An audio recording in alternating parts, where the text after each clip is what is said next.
నమస్తే. నేను ఎర్రాప్రేడ రామకృష్ణ. ఈనాడు ఆదివారం సంపాదకీయాలు అంతర్యామి కాలమిస్ట్. నేను టీవీలో ప్రవచనాలు అవి చేస్తుంటాను. ఈవేళ నాకు ఒక విచిత్రమైన సన్నివేశం ఎదురైంది. నాకు ఈగల్ అనే పేరు బాగా తెలుసు.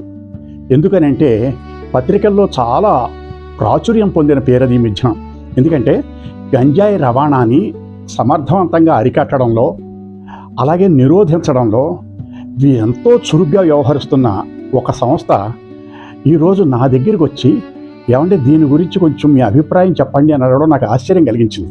ఎందుకంటే నిజానికి ఇది వాళ్ళు చేస్తున్న ప్రయత్నం వాళ్ళ ఉద్యోగ ధర్మంలో భాగమే అయినప్పటికీ సామాజిక బాధ్యత రీత్యా ఒక ఇలాంటి ప్రచారానికి కూడా సంకల్పించి యువతకి మంచి సందేశం ఇప్పించాలి, నలుగురి చేత ఇది మౌత్ పబ్లిసిటీకి చెయ్యాలి అనే ఒక ఊహ రావడం నాకు ఆశ్చర్యాన్ని కలిగించింది. ఇది వాళ్ళ చిత్తశుద్ధికి ప్రతీకగా నేను భావన చేస్తూ ఉన్నాను.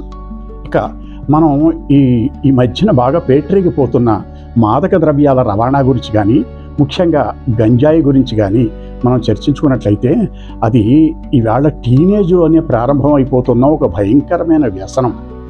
ఆ వ్యసనం అనే మాటకి అర్థం ఏమిటంటే నెమ్మదిగా అది సరదాగా మొదలవుతుంది.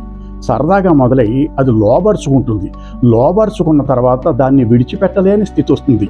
అప్పుడు హెల్యూసినేషన్స్తో మొదలైన ఒక భ్రమపూరితమైన ఒక భయంకరమైన స్థితికి జారుకుంటాడు. ఆ తర్వాత మళ్ళీ వెనక్కి తిరిగి రావడం చాలా కష్టం. అది తెలియక చిన్నపిల్లల పాపం వ్యసనాలకి లోబడిపోతూ ఉంటారు. ఈవేళ చాలా వ్యసనాలు కొత్తవి పుట్టుకొస్తున్నాయి. అందులో ఒకటి ఈ గంజాయి వ్యవహారం. ఎందుకు చెప్తున్నానంటే ఈ మాట, మీకు ఈ వ్యసనం అనేది ఇలా మొట్టమొదటి చిన్న బిందువులాగా తయారై ఆ తర్వాత ఆ మనిషిని మింగేస్తుంది. అది దానికే మనకి ఇంగ్లీష్లో ఒక మంచి మాట చెప్పారు, drink first man takes drink, ఆ తర్వాత డ్రింక్ టేక్స్ డ్రింక్, ఆ తర్వాత డ్రింక్ టేక్స్ మ్యాన్. అంటే మొట్టమొదట కొద్దిగా రుచి చూద్దామని మనిషి డ్రింక్ కేసి ఎడతాడు. ఆ తర్వాత ఒక పెగ్గు రెండో పెగ్గుకు స్వాగతం పలుకుతుంది. ఆ తర్వాత ఈ పెగ్గులు పెరిగిన తర్వాత ప్రాణహానికి కారణమవుతుంది.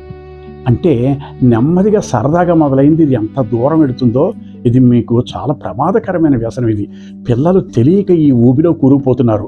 దీన్ని నిరోధించడానికి ప్రభుత్వము, అధికారులు, ఈ ప్రత్యేకమైన ఈ ఈగల్ డిపార్ట్మెంట్ వాళ్ళు ఎంతో కృషి చేస్తున్నప్పటికీ కూడా మనకి దాని గురించి ఇంకా ఎంతో ప్రచారం జరగవలసి ఉంది, ఎంతో జాగ్రత్తలు తీసుకోవాల్సి ఉంది. తల్లిదండ్రుల మీద కూడా ఎంతో బాధ్యతగా ఉంటుంది. పిల్లలు ఉన్నట్టుండి ఒక రకంగా ప్రవర్తిస్తున్నారన్నా, లేకపోతే వాళ్ళ మాట తీరులో, నడవడికలో, ప్రవర్తనలో దాపరికాలు ఏమైనా కనపడుతున్నాయన్నా మనం సందేహించాల్సింది ఏంటంటే ఈ వ్యసనాల బారిన పడ్డారేమో పిల్లలు అనే విషయాన్ని మనం తప్పకుండా గుర్తుంచుకోవాలి. ఈ విషయంలో అంతా అధికారుల మీద వదిలేయకూడదు. ఇది నిజంగా మన కుటుంబ సమస్య. ఇది ప్రభుత్వ బాధ్యత అని వదిలేయకూడదు. ఎందుకంటే మన పిల్లలు బాగుంటేనే కదా వాళ్ళ భవిష్యత్తు బాగుండేది. కాబట్టి మనం ఏం చేయాలంటే ఇది మొగ్గలోనే త్రుంచేయడానికి వీలుగా మనం ఈ చాలా జాగ్రత్తలు తీసుకోవాలి. అంటే వ్యసనం అది ఆ పూరి గుడిసె లాంటిది. అది ఏమిటో చెప్పిస్తున్నారు, కొత్త రుచులు అనేసి అందులో చొరబడ్డానికి ప్రయత్నించే వాళ్ళు ఉంటూ ఉంటారు.